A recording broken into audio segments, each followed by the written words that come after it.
Todos los países del mundo están endeudados. Estados Unidos debe 38 billones. Japón, 9 billones. El planeta entero debe 315 billones. 3 veces el tamaño de la economía global. Pero aquí está la paradoja que debería aterrorizarte. Si todos deben dinero, ¿a quién se le debe exactamente? La respuesta no es la que crees. Porque al seguir la cadena de acreedores, al rastrear quién realmente posee la deuda, descubres algo inquietante. El mundo no le debe dinero a nadie en particular. Se lo debe a sí mismo. Pero 4 hombres, 4 banqueros a lo largo de 3 siglos, lo diseñaron así deliberadamente. Construyeron un sistema donde la deuda jamás se puede pagar, donde los gobiernos se endeudan perpetuamente, donde los intereses fluyen eternamente hacia arriba y donde quienes diseñaron la trampa se benefician de cada pago, cada crisis, cada rescate. Esto no es una conspiración. Es historia documentada. Las reuniones ocurrieron. Los contratos existen. Los mecanismos son de dominio público. Y una vez que veas cómo lo construyeron, entenderás por qué 38 billones no es un problema que se pueda resolver. Es el sistema funcionando exactamente como fue diseñado. Permítanme mostrarles a los 4 artífices, los 4 momentos en que se creó la trampa de la deuda y por qué todos los gobiernos del mundo están atrapados en ella sin escapatoria. Antes de 1694, los reyes pedían dinero prestado a la antigua usanza. Acudían a comerciantes o nobles con la promesa de devolverlo con intereses, y si no podían pagar, caían en mora. Los acreedores perdían dinero. Los reyes pedían prestado a otros. Era arriesgado para los prestamistas y vergonzoso para los reyes, pero estaba bajo control. La deuda era temporal. O se pagaba o se caía en mora. El sistema funcionaba. William Paterson lo cambió todo.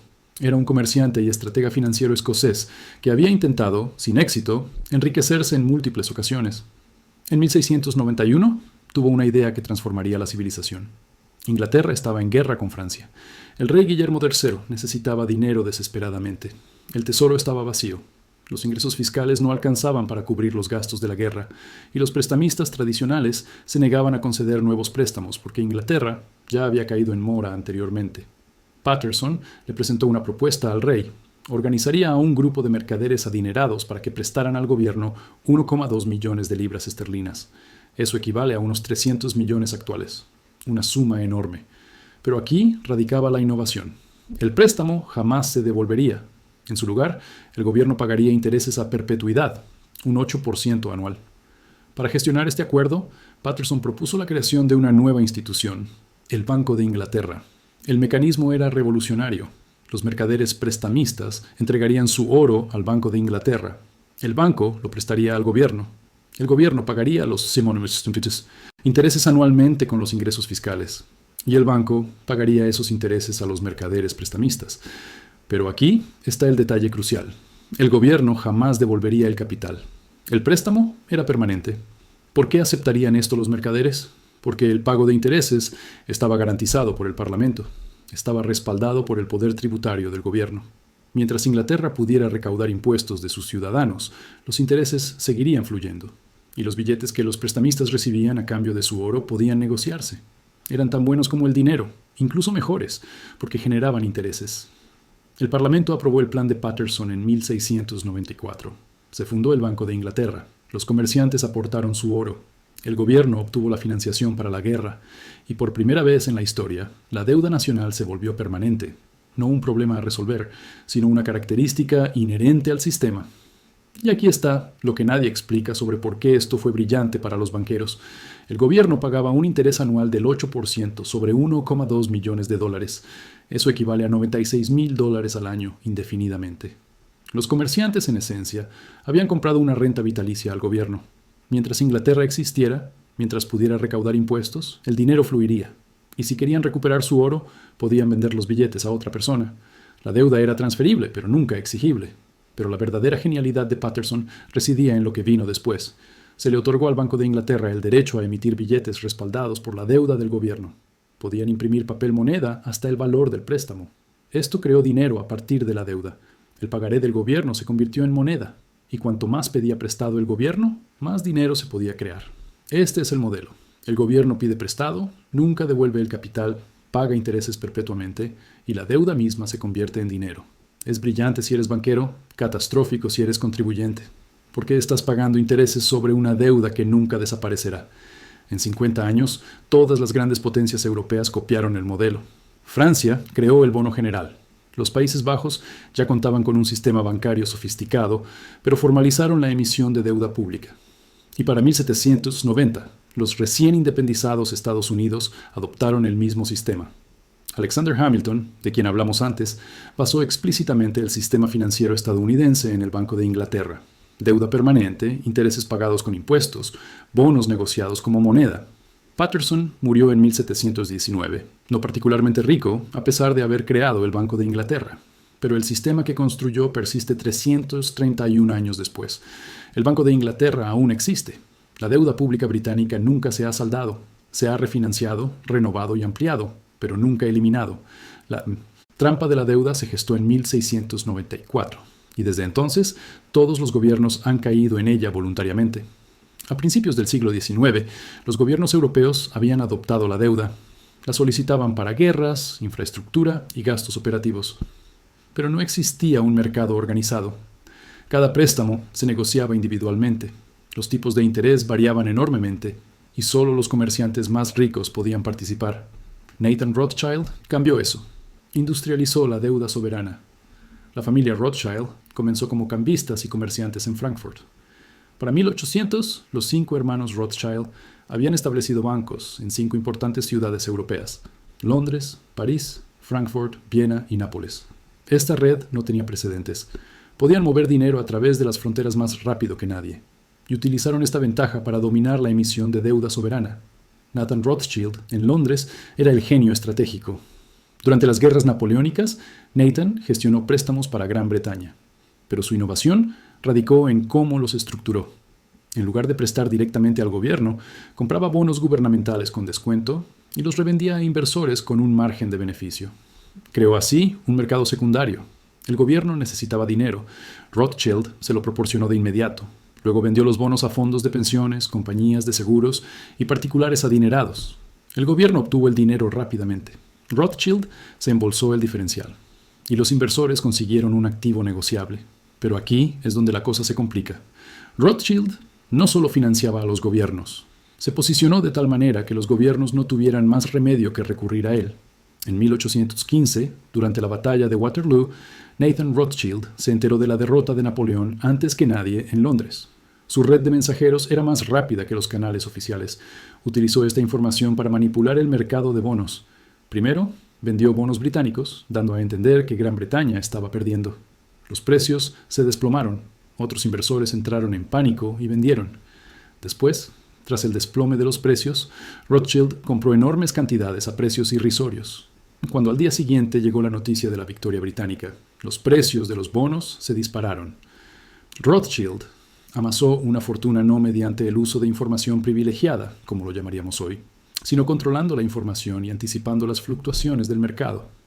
Esto sentó las bases del modelo Rothschild: controlar la información, controlar la emisión, controlar el mercado.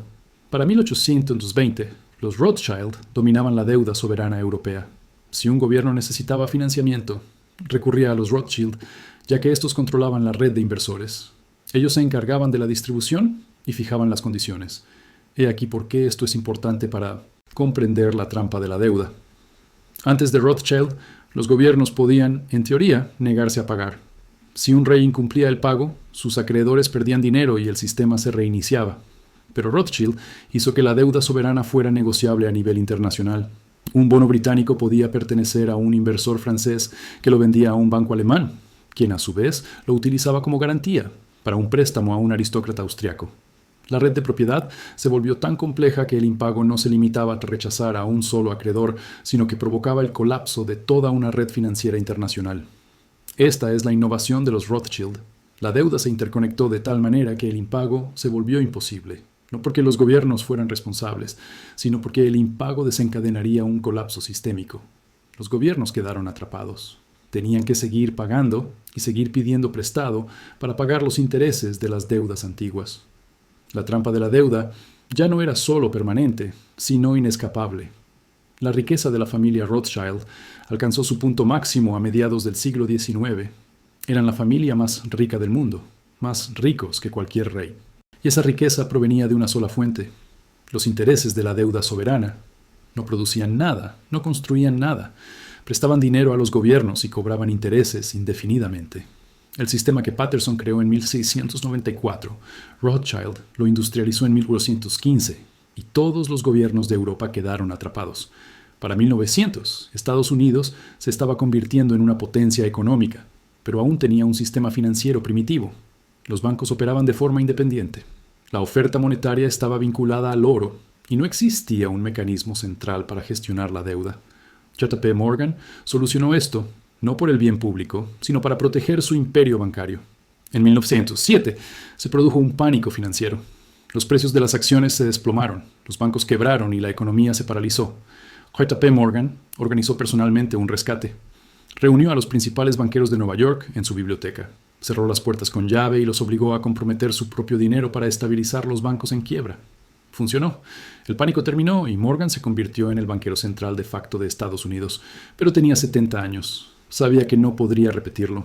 Así que Morgan y sus socios, los banqueros más poderosos de Estados Unidos, diseñaron una solución permanente. Necesitaban un banco central. Pero los estadounidenses odiaban los bancos centrales. El primer y el segundo banco de Estados Unidos habían sido clausurados por la oposición populista. Por lo tanto, el grupo de Morgan lo ocultó. En 1910, los socios de Morgan, entre ellos el senador Nelson Aldrich y representantes de los bancos más grandes, celebraron una reunión secreta en la isla Jackal, Georgia. Durante 9 días diseñaron la estructura de lo que se convertiría en el sistema de la Reserva Federal. Las reuniones fueron secretas, porque sabían que si el público descubría que los banqueros estaban diseñando la nación como un sistema monetario, habría disturbios. El plan fue una brillante manipulación política. La Reserva Federal no se llamaría Banco Central, sino Sistema de la Reserva Federal. No sería una sola institución, sino 12 bancos regionales. No estaría controlada por Wall Street, sino supervisada por una junta de gobernadores nombrada por el presidente. Parecía descentralizada, democrática y pública, pero la estructura garantizaba el control de los banqueros. Los bancos regionales de la Reserva Federal eran de propiedad privada de los bancos miembros. Estos bancos elegían las juntas directivas de los bancos regionales, y estos, a su vez, elegían la Junta de la Reserva Federal. El gobierno nombraba a algunos miembros, pero los banqueros controlaban el sistema. Y el poder más importante, el de crear dinero y comprar bonos del gobierno, se otorgó al Banco de la Reserva Federal de Nueva York, controlado por los bancos más grandes de Wall Street, los bancos de Morgan. La ley de la Reserva Federal fue aprobada por el Congreso en diciembre de 1913, en gran medida porque la mayoría de los representantes no entendían lo que estaban votando, e inmediatamente la trampa de la deuda se agravó. Ahora, el gobierno no solo pedía prestado a los bancos. El gobierno tomó prestado de la Reserva Federal, que podía crear dinero para comprar bonos, demanda ilimitada de deuda pública. He aquí por qué esto es importante. Antes de la Reserva Federal existía un límite a la cantidad que el gobierno podía pedir prestada. Los bancos solo disponían de una cantidad limitada de dinero para prestar, pero la Reserva Federal podía crear dinero mediante la compra de bonos del gobierno. El gobierno emite un bono. La Reserva Federal lo compra con dinero recién creado. El gobierno gasta el dinero y la deuda se registra en el balance de la Reserva Federal, respaldada únicamente por la promesa de que los contribuyentes la pagarán indefinidamente. Este es el mecanismo que permite una deuda infinita. La Reserva Federal garantiza que siempre haya un comprador para los bonos del gobierno. Siempre habrá demanda, por lo que el gobierno nunca tiene que dejar de pedir prestado. Puede refinanciar la deuda indefinidamente porque la Reserva Federal siempre la comprará. Y los pagos de intereses fluyen de los contribuyentes a los bancos que poseen el sistema de la Reserva Federal. Morgan murió en 1913, el mismo año en que se creó la Reserva Federal. Pero su legado es la estructura que hace posible la actual deuda estadounidense de 38 billones de dólares. Sin la Reserva Federal, el gobierno no podría pedir prestado a esta escala. El mercado no lo soportaría. Pero con la Reserva Federal como comprador garantizado, no había límite. La trampa de la deuda se volvió infinita. Para la década de 1970, la trampa de la deuda que Patterson, Rothschild y Morgan construyeron funcionaba a nivel mundial. Todas las naciones desarrolladas pedían préstamos, refinanciaban su deuda y pagaban intereses. Pero las naciones en desarrollo eran diferentes. Pedían préstamos para infraestructura y muchas no podían mantenerse al día con los pagos. La trampa de la deuda estaba llegando a su límite hasta que Paul Volcker la hizo permanente. Volcker fue presidente de la Reserva Federal de 1979 a 1987 y se enfrentó a un problema. La inflación superaba el 10%. La credibilidad de Estados Unidos se estaba erosionando. Los gobiernos extranjeros estaban perdiendo la fe en el dólar. Necesitaba detener la inflación, incluso si eso significaba provocar una recesión. Así que, en 1979, Volcker aumentó drásticamente las tasas de interés. La tasa de los fondos federales pasó del 11% al 20%, la más alta en la historia de Estados Unidos. Esto frenó la inflación, pero tuvo otro efecto. Las naciones en desarrollo habían pedido prestados miles de millones de dólares durante la década de 1970, cuando las tasas eran bajas. Esos préstamos vencían y los tipos de interés se habían triplicado. México debía 80,000 millones de dólares. Brasil, 60,000 millones. Argentina, 40,000 millones. Y no podían pagar. Tan solo los intereses superaban sus ingresos por exportaciones.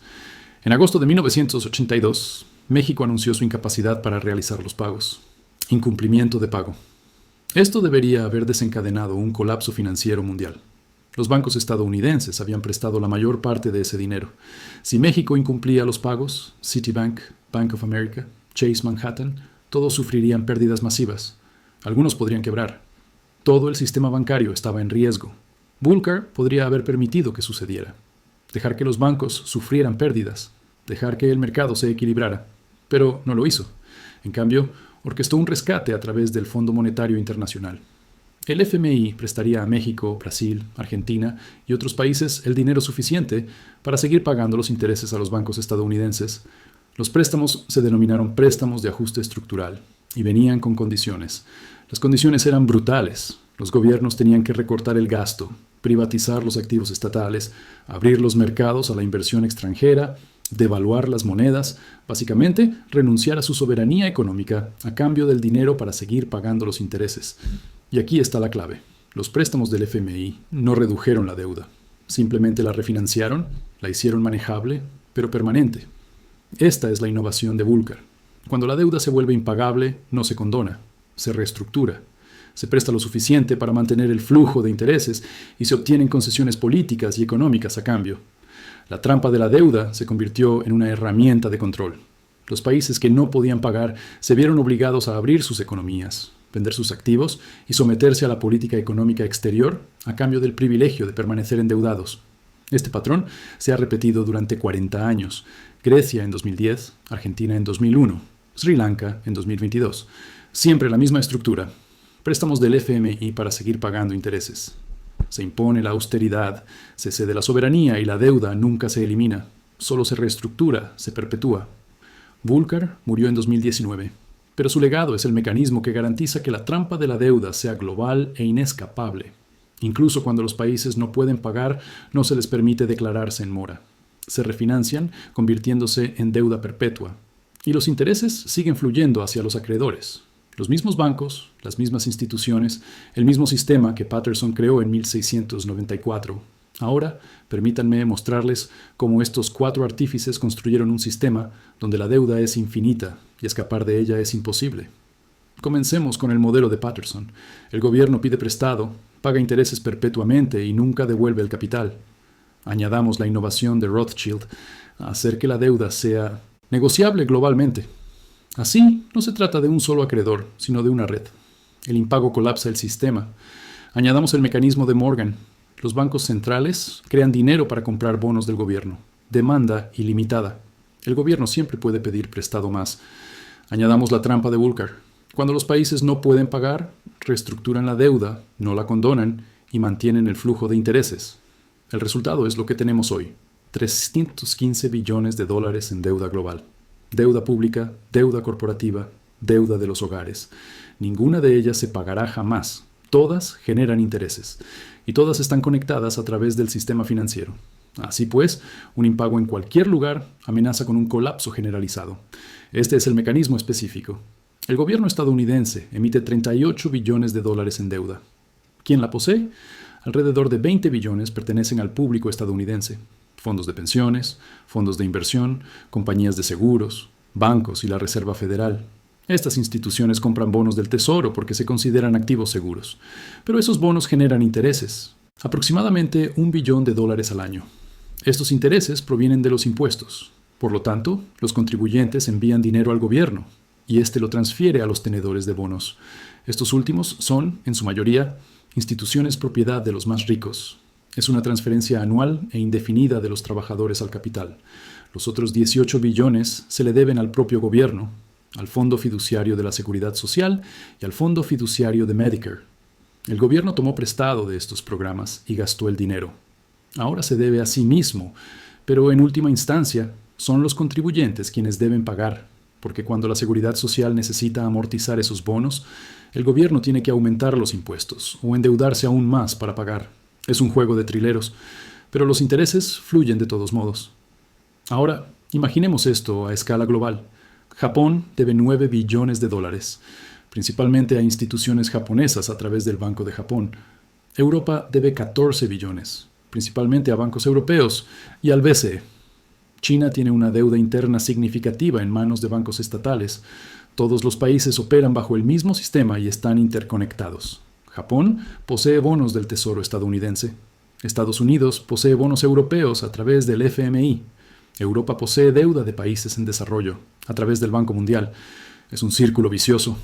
Todos se deben entre sí y los intereses fluyen hacia arriba, a las instituciones que gestionan la deuda. He aquí por qué esto nunca terminará. Si Estados Unidos pagara sus 38 billones de dólares, la oferta monetaria colapsaría, porque los dólares se crean cuando el gobierno pide prestado. Si pagara la deuda, esos dólares desaparecerían. Deflación, depresión, colapso económico. Por lo tanto, el gobierno nunca puede pagarla. Tiene que seguir pidiendo prestado, seguir refinanciando y seguir pagando intereses. Lo mismo ocurre a nivel global. Si todos los gobiernos pagaran su deuda, la oferta monetaria mundial se reduciría en 2/3. No habría suficiente dinero para comerciar. El sistema colapsaría. Así pues, la deuda no se puede eliminar. Es estructural, necesaria por diseño. Y aquí están los que se benefician, las instituciones que la poseen: BlackRock, Vanguard, State Street, Fidelity. Estos gestores de activos controlan decenas de billones. Compran bonos del gobierno con el dinero de otros, fondos de pensiones, cuentas de jubilación, primas de seguros, y cobran los intereses, cerca de 1 billón al año, solo de la deuda estadounidense, además de los intereses de Japón, Europa y demás. Ese billón anual en pagos de intereses fluye de los contribuyentes a los tenedores de bonos. Es la mayor transferencia de riqueza de la historia, continua, estructural e invisible para la mayoría, porque no se llama impuesto, sino servicio de la deuda. Pero el mecanismo es el mismo. Los trabajadores pagan, las instituciones cobran y la deuda nunca disminuye. Ahora bien, aquí está la pieza final. Los 4 artífices no conspiraron juntos. Vivieron en siglos distintos, pero cada uno resolvió un problema de una manera que benefició a los banqueros, y cada solución se basó en la anterior. Patterson hizo permanente la deuda en 1694. Rothschild la globalizó en 1815. Morgan la hizo infinita en 1913. Vulcar la hizo inescapable en 1982. Juntos construyeron un sistema donde los gobiernos se endeudan perpetuamente y pagan intereses eternamente.